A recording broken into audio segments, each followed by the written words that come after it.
High বন্ধুরা, তোমরা সবাই কেমন আছো? আশা করি তোমরা সবাই ভালো আছো। আমিও ভালো আছি। তো ভিডিওটা স্টার্ট করার প্রথমে আমি একটু ঘাবড়ে গেছিলাম। তো তোমাদের কাছ থেকে সাহস পাবো। তোমরা একটু আমাকে সাহস দিও, কমেন্ট করো যে ভিডিওটা কেমন হয়েছে।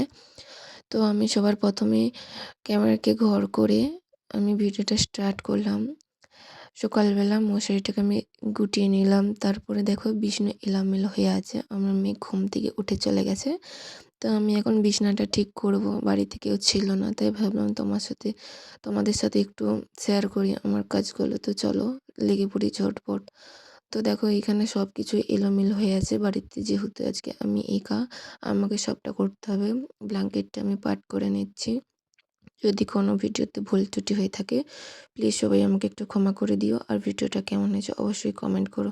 তোমাদের কাছ থেকেই আমি জোর পাবো নতুন আরেকটা ভিডিও করার জন্য। তোমাদের সাথে কথা বলতে বলতে আমার দেখো মেয়ের জামা প্যান্ট সব পাট করা হয়ে গেছে।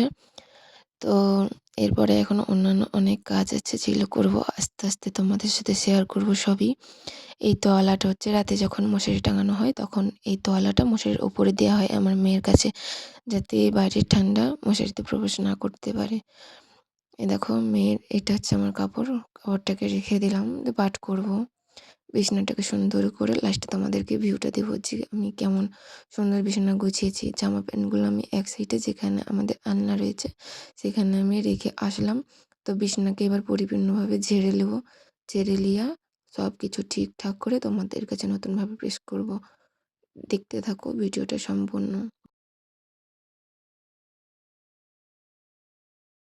দেখো বন্ধুরা, আমার বিছানা গোছানো কমপ্লিট। কেমন হয়েছে একটু বলবে।